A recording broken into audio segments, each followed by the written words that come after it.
In the beginning, there was only darkness at night.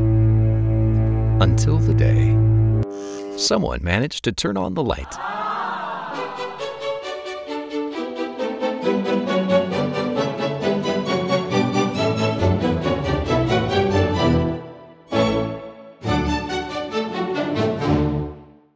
L'électricité a été découverte par les Grecs. C'était l'ambre, puisqu'on voyait qu'en frottant de l'ambre, on créait des particules électriques. In Greek, the word for amber is electron. So the word electricity was invented.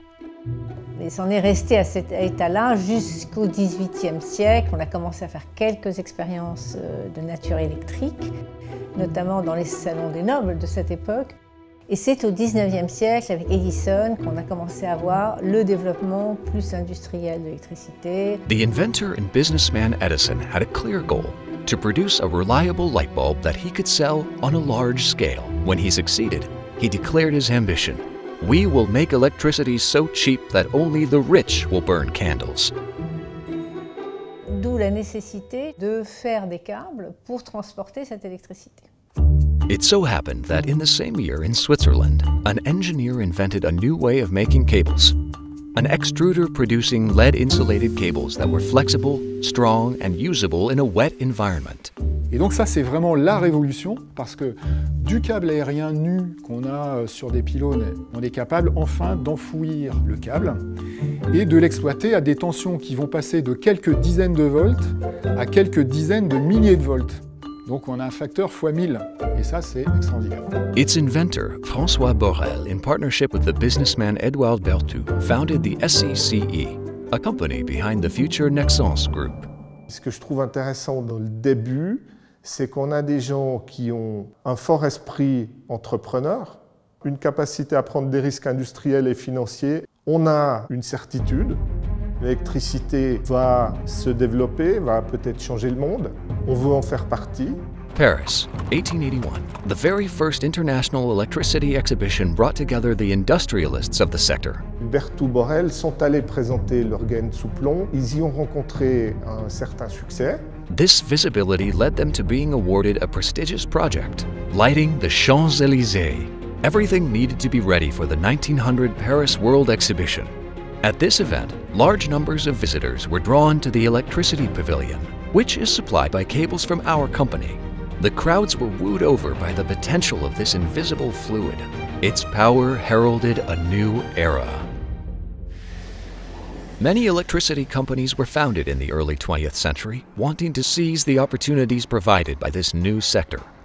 Skandinaviske kabel- og gummifabrikk was established by a German entrepreneur back in 1915.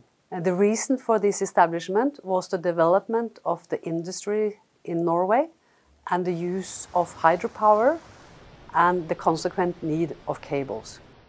And he saw big opportunities here. In France, many companies offered rival technologies and processes, including the Berthoud and Borel Cable Company, now called SFCE. For the French businessman Pierre Azariat, this lack of uniformity was an obstacle to the deployment of electricity. His ambition? Bringing together these different players into a single general electricity company that is national and powerful, the CGE. In 1912, our cables business joined this first industrial group which eventually came to dominance. J'avais des clients européens qui étaient clients du groupe depuis plus d'un siècle. The strongest companies began to be well-rooted. The company Skandinaviske Kabel- and Gummifabrikker very soon became a quite big company. One of the products that we actually made back in the 1920s were heating cables. And in fact, we installed heating cables in the Oslo Cathedral back in 1927. And it's just a couple of years ago when these cables were replaced and they had worked for then almost 90 years.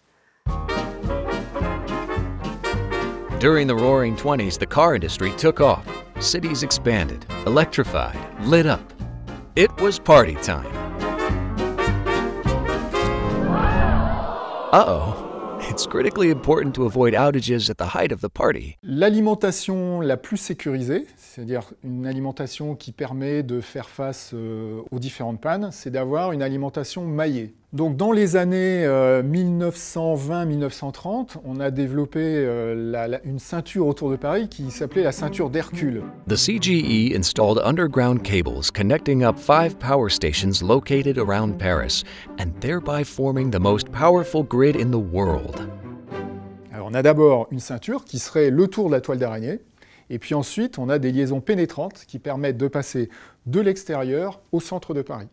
Et aujourd'hui, le réseau parisien continue à être alimenté de la même façon.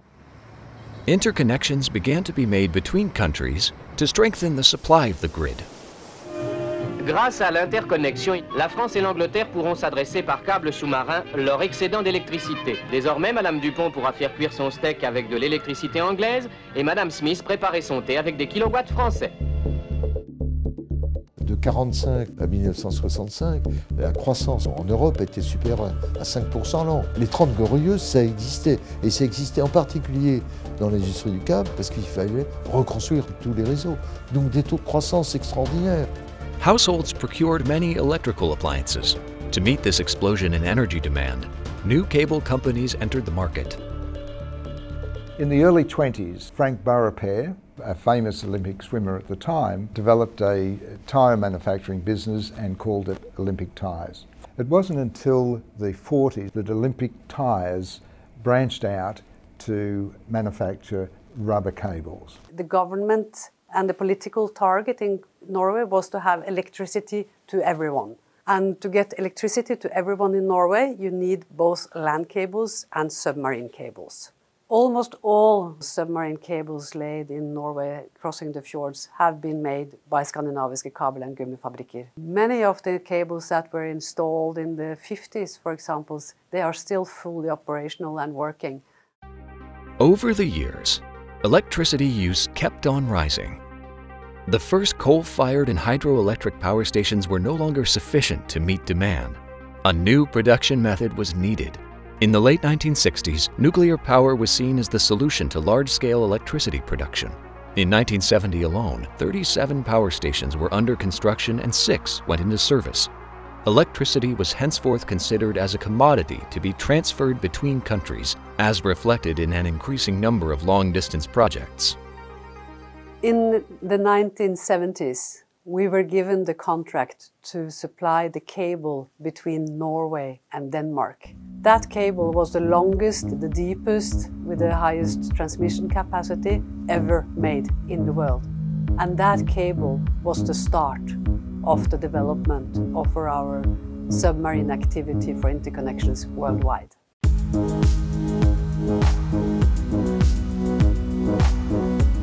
The vessel Skagerrak is the first special cable installation ship made in the world. And it was Statnett, our customer, that was in fact owning and developing the vessel in the beginning. The multiplication of international connections went hand in hand with the growth of telecoms. Fiber optic technology invented in the United States was developed in France with government backing. To adapt its brand image to the telecoms market, the CGE renamed its cable business to Alcatel Cable. Quand on a ouvert le tunnel sous la Manche, un samedi à 12h12, ça a été télévisé dans le monde entier. Il y a M. Cosette, qui était l'ouvrier français, qui a donné le dernier coup de pioche. Eh bien, l'image a été transmise par un câble à fibre optique fourni par Alcatel Cable. Il faut se remémorer l'époque, qui était quand même très particulière, où on avait l'impression que les télécoms c'était le seul secteur qui allait exister dans le monde. C'était l'avènement de l'Internet. Il y a tout un tas d'opérateurs nouveaux qui sont arrivés sur le marché. Ils avaient des capitaux et ils voulaient développer des réseaux à fibre optique. La fibre optique était d'un tel succès, les clients faisaient la queue à la porte de mon bureau. Ils disaient, bon je casse le marché, je suis prêt à vous payer 2 fois le prix, mais je veux de la fibre. This explosion in demand was also due to a completely new playing field. In 1986, in Britain, Margaret Thatcher began to deregulate the markets in Europe. The large, publicly owned electricity and telecoms monopolies became a thing of the past. The market was now unregulated and open to competition. À l'époque, il y avait une grande dictature des analystes financiers et les analystes financiers poussaient à devenir un pure player. C'était le mot d'ordre. To satisfy the markets, the Alcatel Group decided to position itself as a pure telecoms player and to disperse its industrial activities. Il y avait des usines dans les activités câbles, c'est pas propre tout ça, il fallait être pure player des télécoms. The cables business was therefore privatized and left to its fate. La mise en bourse a été un vrai succès puisqu'on a été sursouscrit 10 fois, c'est-à-dire qu'il y a eu 10 fois plus de demandes que d'actions proposées. The Alcatel Cable arm was now free to begin a new adventure with a new identity. Il y a eu cette recherche de noms, on est parti de 60 000 noms avec une agence spécialisée. Il faut trouver un nom de société qui soit le plus neutre possible et qui se prononce bien, en plus, dans à peu près toutes les langues du globe. Le nom, finalement, c'est un élément fédérateur.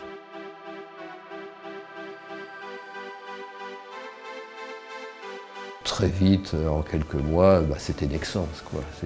À titre personnel, quand on est devenu Nexans, j'ai trouvé qu'on se retrouvait en famille. Tout le monde parlait de câbles. For us in the cable activity in Norway, this step was very, very important and very good, because then the cable activity became the core business of the company, which was not the case before, when the telecommunication was the core business. Alors on a eu aussi une politique qui était de ne pas oublier les marques malgré le nom Nexans. C'est-à-dire qu'on a acheté un certain nombre de sociétés qui étaient bien connues, qui avaient leur marque et qui avaient leur identité, et on ne les a pas débaptisées. On peut dire que c'était une organisation où les patrons étaient très autonomes. The group had a strategy aimed at bringing together cable producers on all the continents: Peru, Brazil, Chile, the United States, Korea, Australia. This acquisition by Nexans really gave the organisation not only the resources but also a globalisation view of their business.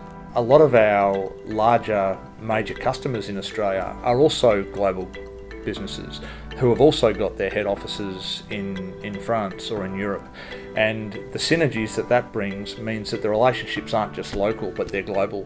我们在过去的若干年当中，我们收购了韩国的酷动、澳大利亚的 Olex 和山东的阳谷电能。那么事实上，这些公司都在本地有很长的历史，并且享有盛誉。Solo puedo decir que soy un afortunado de tener la experiencia de elaborar una empresa familiar, luego continental y ahora global. This synergy combining expertise with local businesses enabled Nexans to be awarded major projects, the interconnection of the countries of the Gulf and the longest electric line in the world, 2,375 kilometers long, of the Rio Madeira. Les Brésiliens avaient une certaine avance parce qu'ils avaient un marché énorme en termes de taille. Quand vous traversez l'Amazone, il vous faut des câbles extrêmement résistants, pas chers bien entendu, ce à quoi on n'était pas trop confronté en Europe. Donc ça nous a permis comme ça de bénéficier de développements qui ont été faits au Brésil pour pouvoir répondre à certaines caractéristiques des autres marchés.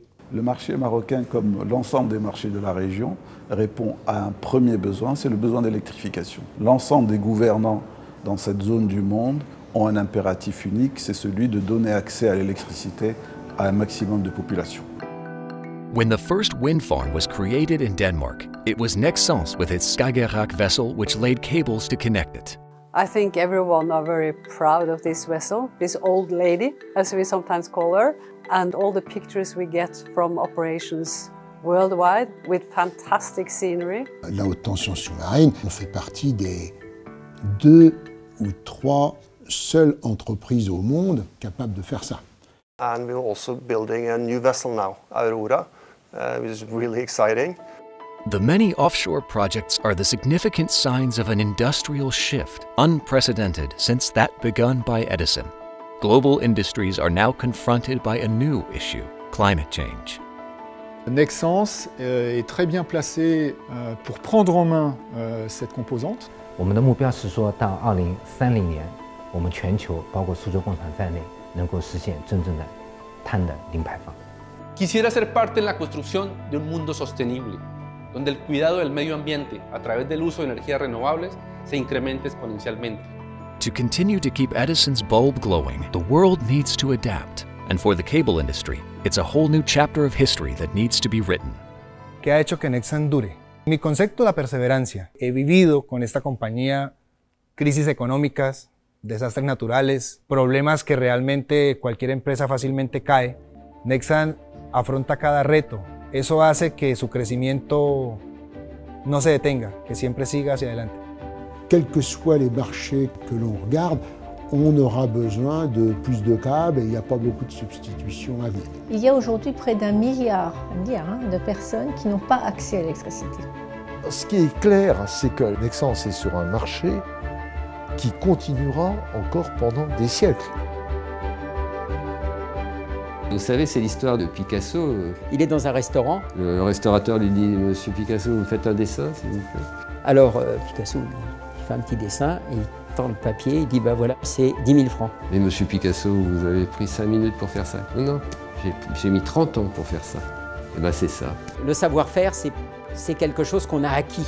On a passé du temps, on a perdu de l'argent, jusqu'au moment où on trouve le bon process, la bonne machine, le bon produit.